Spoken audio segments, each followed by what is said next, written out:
Hi viewers, మనం వచ్చేసి Andhra Pradesh intermediate Telugu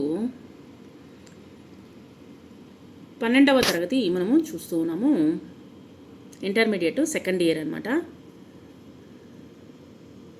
దీంట్లో ఇమర్చినటువంటి పాఠ భాగము, పద్య భాగంలో 6 లెసన్లు, తర్వాత వచ్చేసి గద్య భాగంలో 6 పాఠాలు, తర్వాత వ్యాకరణాంశాలు, నైపుణ్యాలు, తర్వాత వచ్చేసి ఉపవాచకము, నందిని. సత్య ప్రాశస్త్యము అనేటువంటి నన్నయ్య రచించినటువంటి కవి పరిచయం చూద్దాము. ప్రస్తుత పాఠ్యభాగము కవిత్రయములో ప్రథముడైనటువంటి నన్నయ్య రచించినటువంటి ఆంధ్ర మహాభారతంలోని ఆది పర్వము చతుర్దాశ్వాసము నుండి గ్రహించబడింది. నన్నయ్య రచించినటువంటి మహాభారతం నుంచి మనం గ్రహించబడినటువంటిది. మనకందరికీ తెలుసు, సంస్కృతము నుంచి తెలుగులోకి అనువదించినటువంటి వ్యక్తుల్లో వచ్చేసి నన్నయ్య ఒక కవి అనమాట.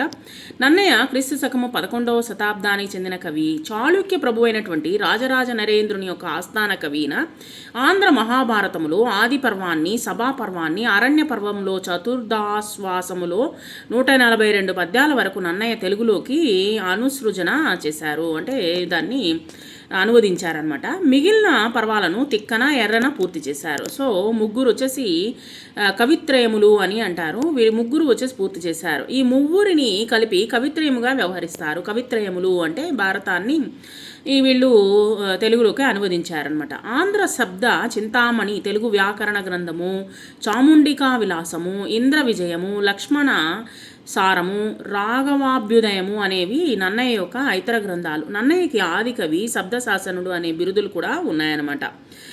నాగను శాసనుడు అని పేరు, వాగను శాసనుడు అనేటువంటి బిరుదులు కూడా ఉన్నాయి. ఇక్కడ భారతాన్ని తెనిగించడంలో నైతిక దృష్టి, కావ్య కళా దృష్టి కనిపిస్తాయి.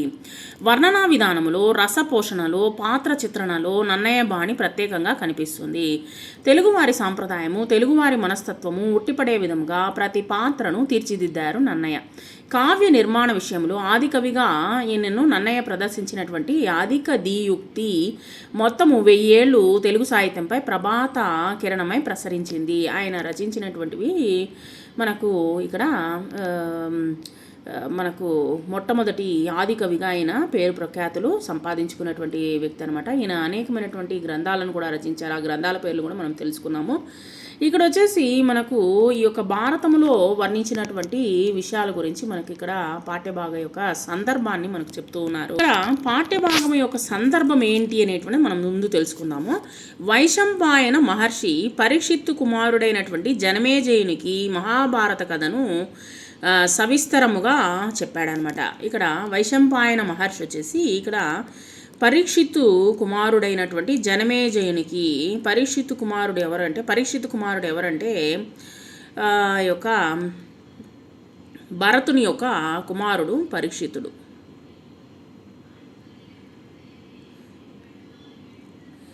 ఆ సందర్భంలో యయాతి మహారాజు కుమారుడైనటువంటి పూరుని వంశక్రమాన్ని వివరించాడు. ఈ వంశానికి చెందినటువంటి మహారాజు ఇలీలుడు, ఇతని కుమారుడు దుష్యంతుడు. అంటే మీకు ముందు వివరం అంటే తెలియాలి కాబట్టి ఇక్కడ మనకు వచ్చేసి పూర్వీకం నుంచి మనకు చెప్తూ ఉన్నారన్నమాట. మహారాజు ఇలీలుడు అనేటువంటి వ్యక్తి, ఇతని కుమారుడు దుష్యంతుడు. దుష్యంతుడు తల్లి రదంతరి అనేటువంటి పేరు. దుష్యంతుడు చిన్నతనము నుండి మంచి బలపరాక్రమాలు కలిగినటువంటి వ్యక్తి అనమాట. ఈయన పులులు, సింహాలు, మృగాల నుండి అనేక క్రూర మృగాలను వేటాడేవాడనమాట. ఒకనాడు ఒక దుర్గమ అరణ్యానికి వేటకు బయలుదేరినాడు.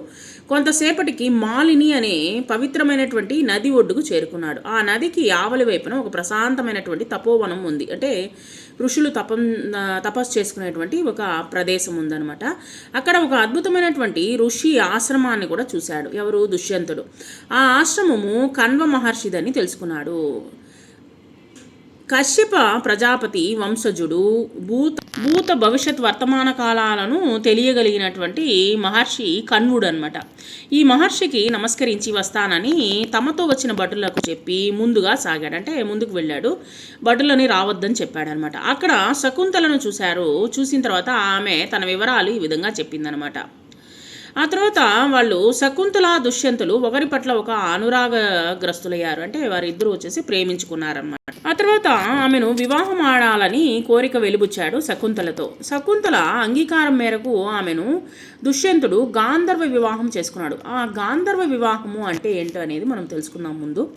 ఇక్కడ రాజులు కావచ్చు, లేదా వచ్చేసి పెద్ద పెద్ద చక్రవర్తులు కావచ్చు, వీళ్ళు ఏం చేస్తారంటే ఎవరినైనా ఇష్టపడ్డారనుకుందాము, ఒక ముని కుమార్తెనో లేకపోతే అక్కడ ఉన్నటువంటి స్త్రీలను ఎవరినైనా ఇష్టపడితే గాంధర్వ వివాహం అంటే రాత్రిపూట వివాహం అనేటువంటిది చేసుకుంటారనమాట.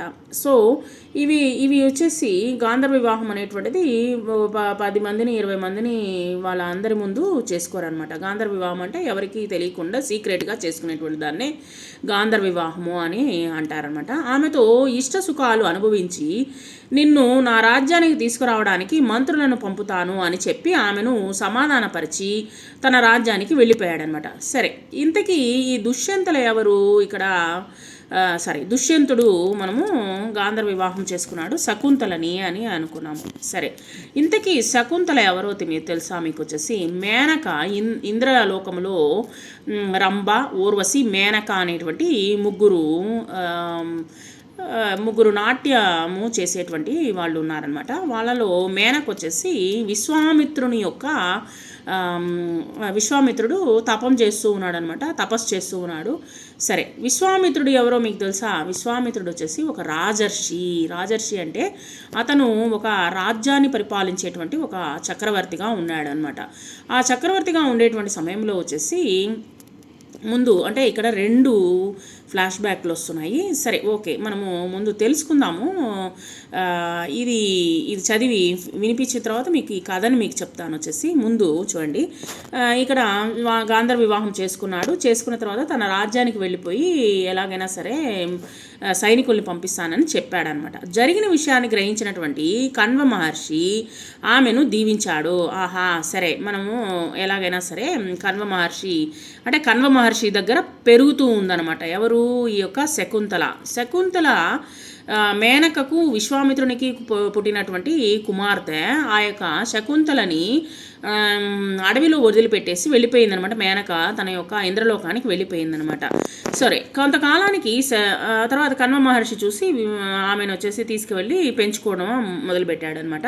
ఇవన్నీ సరే, వివాహం ఇవన్నీ మళ్ళీ వస్తుంది చూడండి. ముందు ఈ యొక్క ఫ్లో ఫినిష్ అయిన తర్వాత మనం వచ్చేసి ఆ యొక్క కథను చెప్పుకుందాము. ఈమె వచ్చేసి పెంచుకున్నటువంటి కణ్వ మహర్షి దగ్గరికి వచ్చి దీవించిన తర్వాత సరే వివాహం అవుతుందా? ఓకే, దుష్యంతుడు వివాహం చేసుకుంటానన్నాడా? ఓకే, మంచిదే అని చెప్పేసి ఈయన దీవించాడనమాట. కొంతకాలానికి శకుంతల భరతునికి జన్మనిచ్చింది. భరతుడు కూడా పుట్టేశాడు. స్త్రీలు సుదీర్ఘకాలము పుట్టినింట్లో ఉండడము తగదని, అంటే చాలా సంవత్సరాలు వచ్చేసి తల్లిదండ్రుల ఇంట్లో ఉండడము మంచిది కాదనమాట. ఇది ఒక మెసేజ్ అని ఆలోచించుకోండి. ఇప్పుడు వచ్చేసి భర్తలు భార్య ఇంటిలో ఉన్నా కానీ, అంటే ఇల్లరికము ఉన్నా కానీ అది తప్పు అనమాట. అది తప్పు. తర్వాత వచ్చేసి అదేవిధంగా పుట్టినింట్లో వచ్చేసి ఆడపిల్లలు చాలా సంవత్సరాలు ఉన్నా కానీ అది తప్పు అనమాట.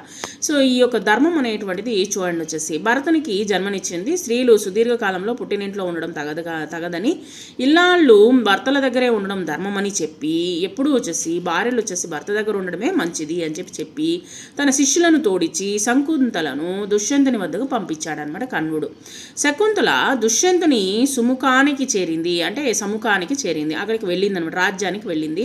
తానెవరో తెలియనట్లుగా ప్రవర్తిస్తున్నటువంటి దుష్యంతునికి గతాన్ని గుర్తు చేసిందనమాట. గతాన్ని గుర్తు చేస్తూ చెప్తూ ఉందనమాట, నువ్వు వచ్చేసి ఈ విధంగా నన్ను గాంధర్వ వివాహం చేసుకున్నావు, నాకు పుట్టినటువంటి కుమారుడు ఈ భరతుడు, నువ్వేమో నేనెవరో తెలియదని ఎక్కడి నుండి వచ్చావో అక్కడికే వెళ్ళమని దుష్యంతుడు పలికాడనమాట. ఎవరిని? ఆమెని. అతని మాటలకు శకుంతల తెల్లబోయింది. దుఃఖంతో కోపంతో ఎర్రబారినటువంటి ఆమె కన్నుల నుండి కన్నీరు కారుతూ ఉందనమాట. తమ మనోవేదన అణుచుకుంది. మనసులో వేదన అనమాట. తిరిగి తన భర్త అయినటువంటి దుష్యంతునితో ఈ విధంగా మాట్లాడడానికి ఉపక్రమిస్తుంది. ఆ సందర్భంలో ఈ యొక్క పాఠ్యభాగము ప్రారంభమవుతుంది. సరే, మీకు ఈ యొక్క దుష్యంతుడు ఏ విధంగా ఈమెను శకుంతలను వచ్చేసి వివాహం ఆడాడు, గాంధర్వ వివాహం ఏ విధంగా ఆడాడు, అతనికి వాళ్ళిద్దరికీ పుట్టినటువంటి బిడ్డ ఎవరు అంటే భరతుడు. ఈ యొక్క భరతుడే వచ్చేసి మన భారతదేశముగా పేరు ప్రఖ్యాతి గాంచింది. ఆ తర్వాత కథ అనేది మనం ఇంకో సందర్భంలో చెప్పుకుందాము. ఇప్పుడు వచ్చేసి ఈ యొక్క విశ్వామిత్రుని యొక్క కథని మీకు చెప్తాను. విశ్వామిత్రుడు రాజర్షి అని చెప్పుకున్నాము. అతడు రాజ్యాన్ని పరిపాలించేటువంటి ఒక రాజు లేదా చక్రవర్తి అని చెప్పుకోవచ్చు. ఒకరోజు ఒక ఋషి ఆశ్రమానికి, ఎవరు అంటే ఆ ఋషి వచ్చేసి వేటాడడానికి వెళ్తాడనమాట, అడవులకు వెళ్తాడు. వెళ్ళినప్పుడు అక్కడ ఒక అందమైనటువంటి ఆశ్రమం ఒకటి ఉంటుంది. అది వచ్చేసి వశిష్ఠ ఆశ్రమం, ఆశ్రమం అనమాట, వశిష్ఠ మహర్షి యొక్క ఆశ్రమము. వీళ్ళు సైనికులతో అక్కడికి వెళ్ళినప్పుడు సైనికులతో వెళ్తాడనమాట. వెళ్ళిన సందర్భంలో వచ్చేసి అక్కడ ఏమవుతుందంటే, అతను మేము సైనికులమందరము ఒక 10,000 మంది అనుకున్నాము, ఒక ఊరికి ఒక ఎగ్జాంపుల్ 10,000 మంది వచ్చున్నాము, లేకపోతే ఒక 5,000 మంది వచ్చున్నాము, మాకందరికీ మేము స్నానాలు చేసి వస్తాము, మాకు భోజనాలు రెడీ చేయండి అని చెప్పేసి ఇక్కడ మహర్షుల దగ్గర చెప్తారనమాట. వెంటనే మీరు ఎంతమంది అయినా రావచ్చు, మీకు భోజనాలన్నీ మేము ఏర్పాటు చేస్తాము అని చెప్పి చెప్తారనమాట.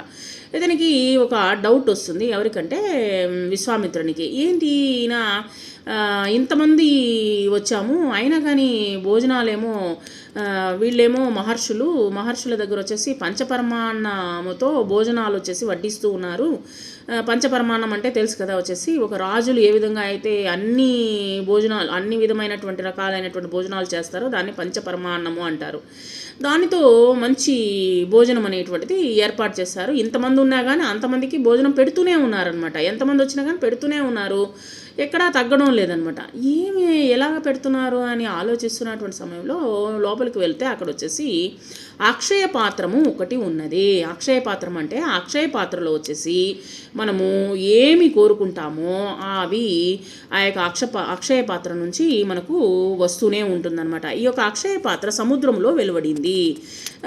ఈ యొక్క ఇతనికి వచ్చేసి వశిష్ఠ మహామునికి వచ్చేసి వరం కింద ఆ యొక్క అక్షయ పాత్రను, తర్వాత వచ్చేసి కామధేనువుని కూడా ఇస్తారనమాట. కామధేనువు కూడా వచ్చేసి పాల నుంచి మనకు అనేకమైనటువంటి తినుబండారాలన్నీ వస్తూనే ఉంటుందన్నమాట. సో ఈ రెండు అతని దగ్గర ఉంటుంది, ఎవరి దగ్గర, వశిష్ఠుల వారి దగ్గర ఉంటుందన్నమాట. అప్పుడు ఈ యొక్క విశ్వామిత్రుడికి కుట్ర బన్నుతాడనమాట. ఇదేంటిది, మహర్షుల దగ్గర ఎందుకు ఉండాలి, ఇవి మన దగ్గర ఉంటే మనము ఇంకా ప్రజలకు వచ్చేసి మంచి చేస్తాం కదా అన్న ఉద్దేశంతో రాజ్యానికి తిరిగి వెళ్ళిపోతాడు. వెళ్ళిన తర్వాత భటుల చేత ఆ యొక్క మెసేజ్ని పంపిస్తాడనమాట. ఈ విధంగా వచ్చేసి నాకు కామధేనువు అక్షయ పాత్ర నాకు ఇవ్వాలి అని చెప్పి చెప్తాడనమాట. అప్పుడు నేను ఇవ్వను, ఇది వచ్చేసి నేను నా యొక్క తపోబలంతో నేను సంపాదించుకున్నది అని ఈయన చెప్తాడనమాట.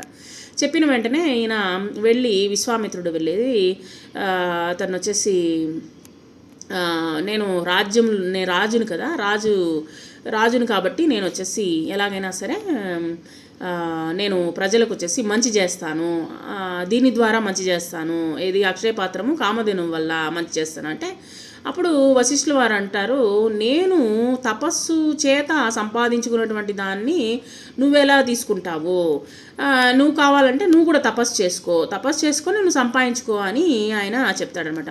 అప్పుడు ఇతను రాజు కదా, రాజైన వెంటనే వచ్చేసి ఇది ఇతనికి ఒక మనసులో ఒక సద్బుద్ధి అంటే మంచి బుద్ధి కలిగిందనమాట. వెంటనే ఇతను ఏం చేస్తాడంటే, వెంటనే ఆ యొక్క రాజ్యాన్ని వచ్చేసి దానం చేసేసి వెళ్ళి తపస్సు చేస్తాడు. తపస్సు చేసిన తర్వాత ఈయన అనేకమైనటువంటి రాజర్షి అంటే మహర్షిగా మారుతాడన్నమాట.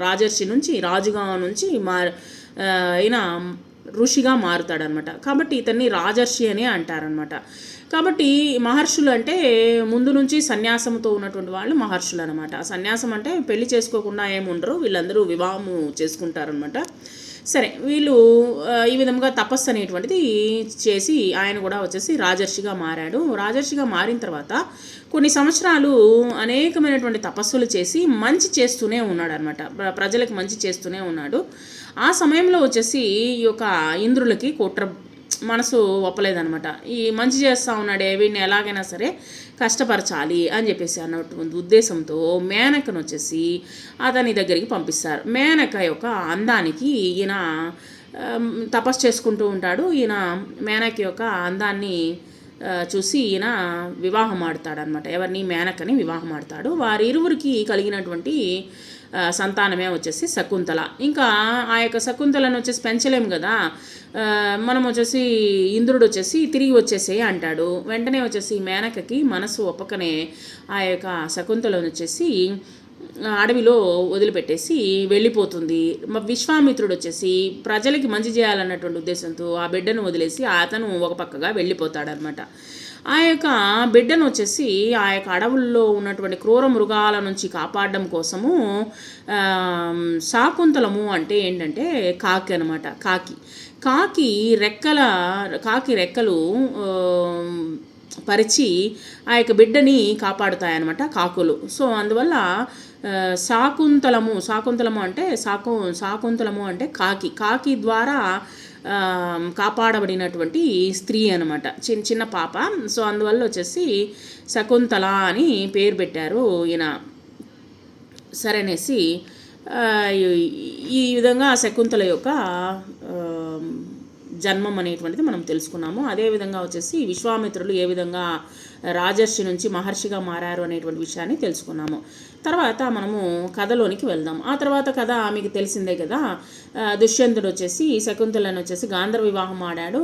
తర్వాత వారిద్దరికీ కలిపి భరతుడు పుట్టాడు. భరతుడు పుట్టిన తర్వాత ఇతను వచ్చేసి కణ్వ మహర్షి వచ్చేసి తను ఇంట్లో ఎక్కువ కాలం ఉండకూడదు అనేటువంటి ఉద్దేశం, అంటే పుట్టింట్లో ఎక్కువ కాలం ఉండకూడదు, ఎలాగైనా సరే భర్తతో ఉండాలి అని చెప్పి నచ్చజెప్పి పంపించారనమాట కొంతమంది మునులు. తర్వాత వచ్చేసి అందరినీ కలిపి పంపించారు. పంపించినప్పుడు అప్పుడు అతను మర్చిపోతాడనమాట. ఎవరు? దుష్యంతుడు ఒక శాపం వల్ల మర్చిపోతాడు అనుకుంటా. ఒక చిన్న శాపం వల్ల ఆయన విషయం అంతా మర్చిపోతాడు, గతాన్ని మర్చిపోతాడనమాట. సో అందువల్ల వచ్చేసి ఆ యొక్క గతాన్ని మర్చిపోతాడే కానీ అతను చేసుకున్నదాన్ని కరెక్టే అనమాట. ఎవరిని? శకుంతలని గాంధర్వ వివాహం చేసుకుంది. వారి ఇరువురికి పుట్టినటువంటి బిడ్డే భరతుడు అనేటువంటి విషయం అనేటువంటిది అతనికి గుర్తుకు రాదు. సో ఇప్పుడు ఈమె వెళ్ళి గుర్తు చేస్తుంది, ఈ యొక్క దుష్యంతునితో గుర్తు చేస్తుంది అనమాట. మాట్లాడుతూ ఉన్నటువంటి సందర్భంలోనిదే ఈ యొక్క పాఠ్యం యొక్క సారాంశము.